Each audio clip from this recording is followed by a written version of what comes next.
Good evening, citizens. My name is Ban Shattersong, former captain of the Bloody Hands Mercenary Company. And today I'd like to talk to you about the vile creature that is the Plaguewulf. I have some personal anecdotes to share, but first allow me to regale you with common imperial knowledge of these vile beasts that dwell within Varushka. A Plaguewulf is a supernatural predator found, in certain parts at least, of Varushka. They are greatly feared, and their appearance is a cause for great alarm in Varushkan settlements.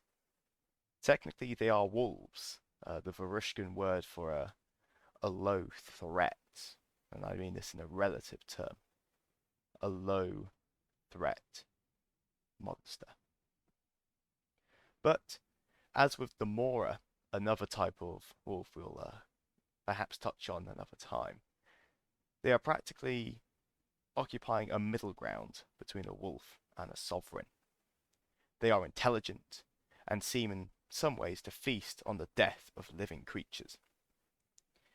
While their subject husks, and we'll talk about that more in a moment, devour the meat of the dead, the Plaguewulf itself is said to sustain itself on the last breath of a dying creature.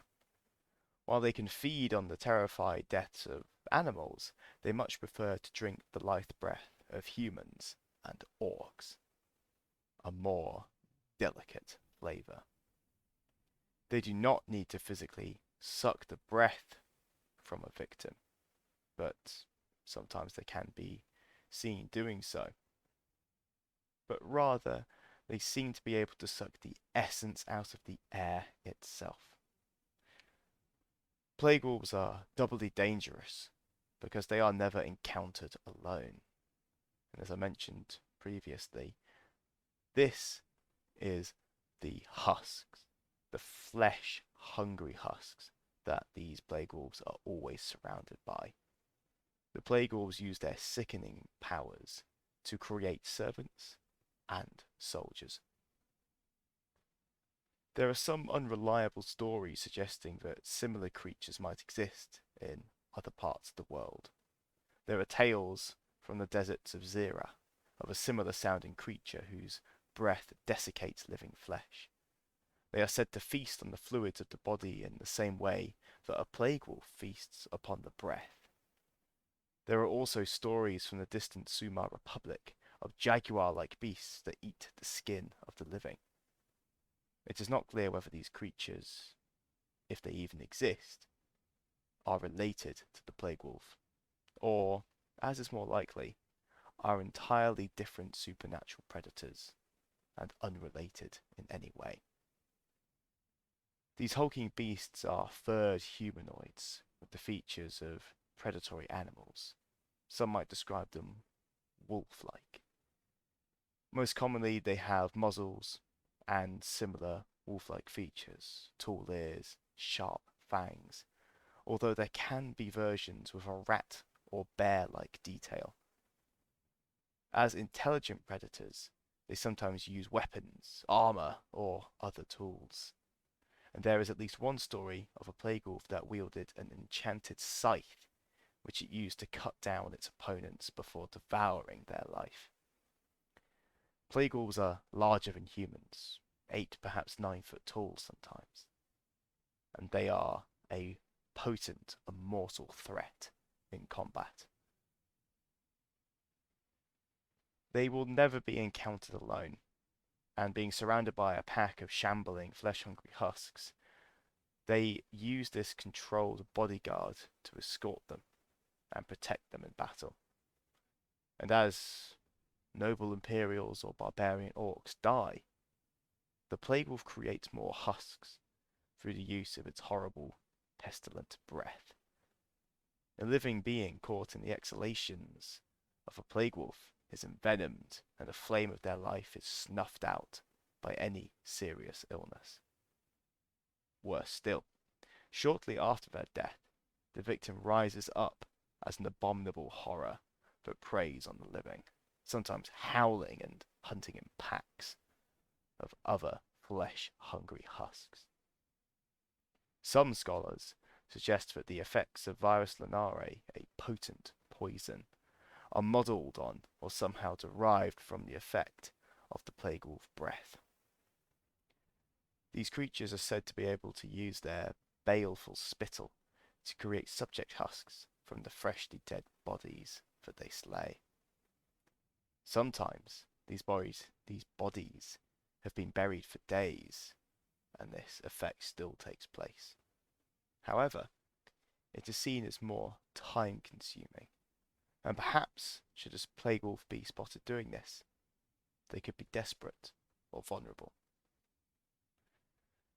Further still, no husk, and even one created from a ritual, such as quickening cold meat, will attack a Plaguewulf.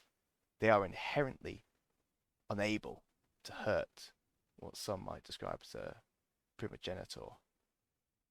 They seem to have the ability to exert dominance over many such creatures, and give them the less common sobriquet of Wolf Kings.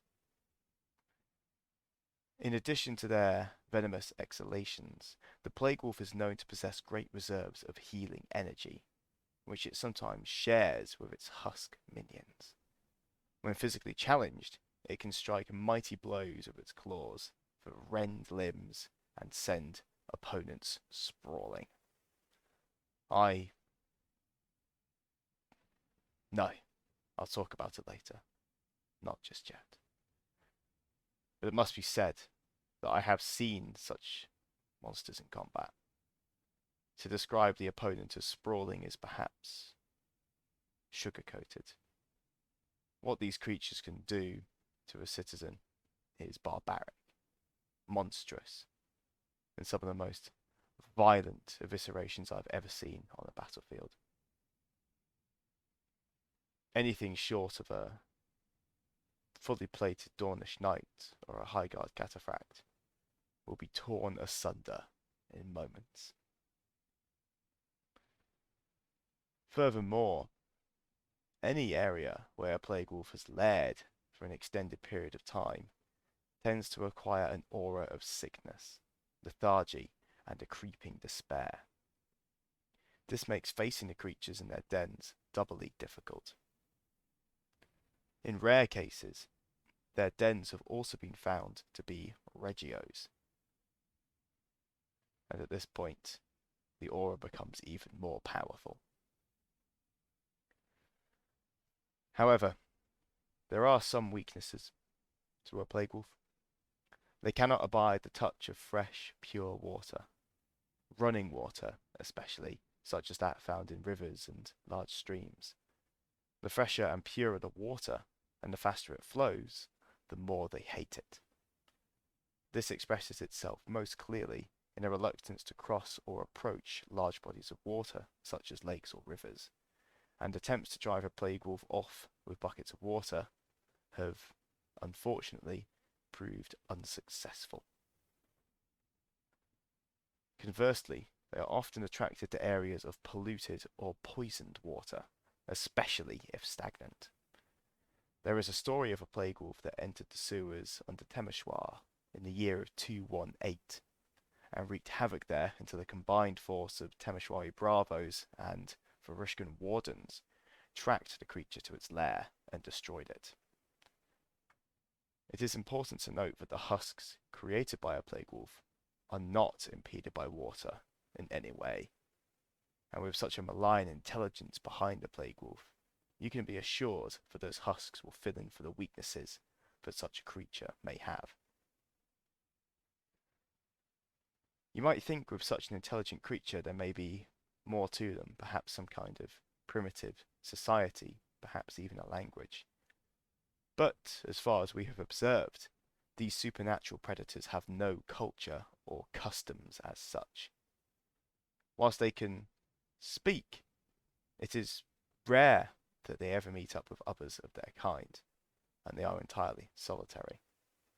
When spoken to by, let's say, a variety of sources, whether imperial heroes or travellers from afar, they have used their native tongues in response to any questions. There are dark tales of individuals who have made pacts with Plaguewulves. One story tells of a bandit who worked with a plague wolf to lure travelers into ambushes. Once the creature had feasted, the bandit would loot the corpse. Another story tells of a Vale who helped a plague wolf attack and devour the life of residents from nearby villages in return for safety from the beast's own rampages. In almost all such stories, the human who deals with a plague wolf comes to a horrible end, either at the hands of the people it has betrayed, or the jaws of the monster itself. It must be known that they are incapable of gratitude. Some histories mention plague wolves as having fought alongside the armies of Alderi the Fair, and the Volodni are known to bargain with these hideous creatures. All plague wolves are said to share a common ancestor, however, a sovereign, usually referred to as the Howling Queen. She is believed to slumber beneath the razors in northeastern Miakrova. There is one final note here in this record, and that is upon the elder plague wolves.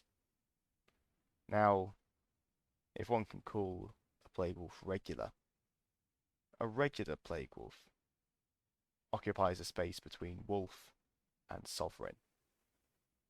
Depending on their personal strengths, it might fall to one side or the other. But with an elder plague wolf, you can be assured that this threshold has been well and truly crossed. There have been very few encounters with elder plague wolves, and these creatures are significantly more potent than the average beast. These horrors are said to possess additional supernatural powers, each unique and terrible. There are only 3 encounters in the stories of Varushka, and they are told and retold with significant variations. The first is that an elder plague wolf bedeviled the people of Olodny in the 1st century before the formation of the empire. Rather than exhaling pestilential breath, the venom of this creature seeped from its skin, automatically poisoning every living creature that came near it. Furthermore, it created husks not only from humans and orcs, but from animals. Indeed, it was so potent that until it was defeated by a band of wardens, it decimated the fur trade in that entire part of Miakrova. Secondly, an elder plague wolf once assaulted all travellers moving north from Delev.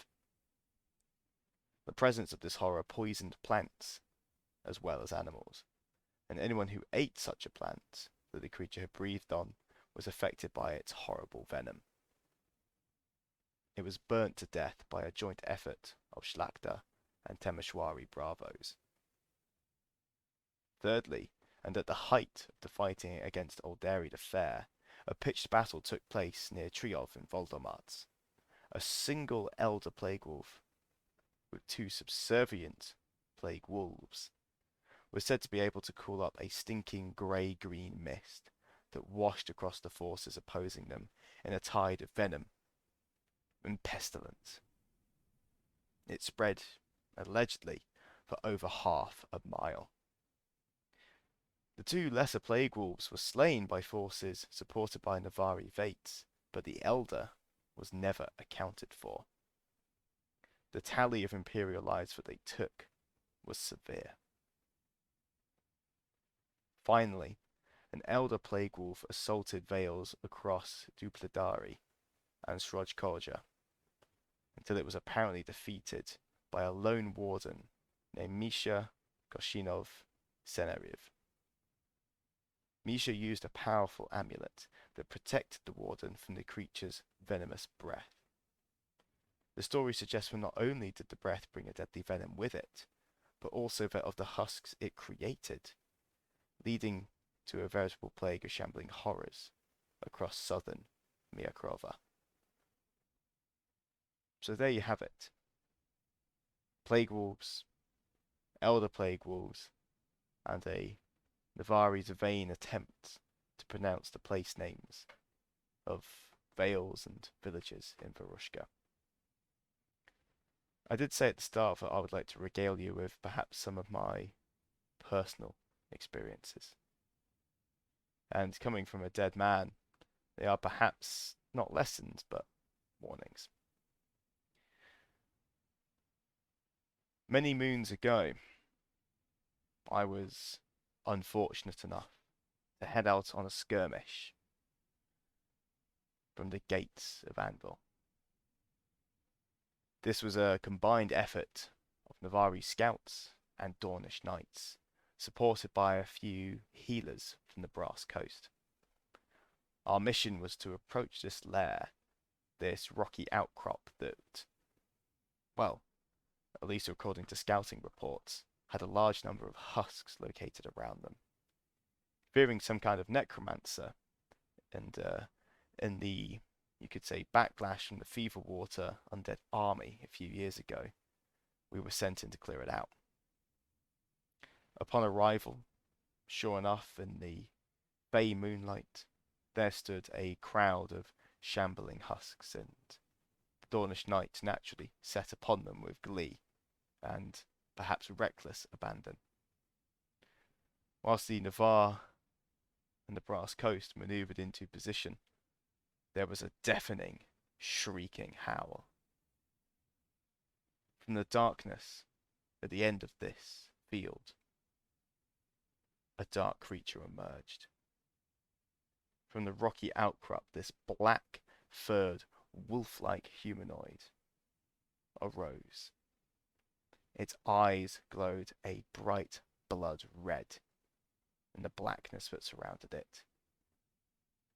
The only way you could tell it was there was from these glowing eyes and from the sheen of moonlight skittering across its sharpened claws. It broke down into a low crouch and began a limping but unbelievably quick charge towards the Dornish knights. Within moments, half had fled, and the other half were fighting for their lives. In a few moments more, 6, 7, 8 Dornish knights had been torn asunder by this creature, their flesh ripping like simple parchment.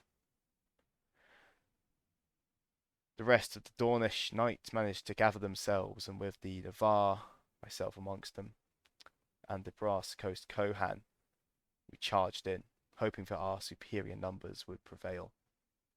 But even with 30 of us, the creature still took a fearsome toll, howling and shrieking as it ripped apart more and more bodies. The husks themselves were no forlorn husks, slow or sluggish. No, these fought like wolves themselves, attacking the weaker members of the group and pulling them out of reach of our healers, or indeed anybody else who could help them. The fight felt like it lasted for hours, but I'm sure it was moments. And after those moments were complete, we fled and scattered from the field, leaving the broken bodies of Imperial heroes behind, surely to become husks. I have never been so afraid in my life. To see such a creature, to face it in combat, and worse still to run with its piercing howls echoing into the darkness behind you, unsure whether it's chasing or whether it's simply stopping to feast upon your friends. So should you ever encounter one, or worse still, actively hunt them, prepare yourself. Prepare yourself for the worst and hope for the best.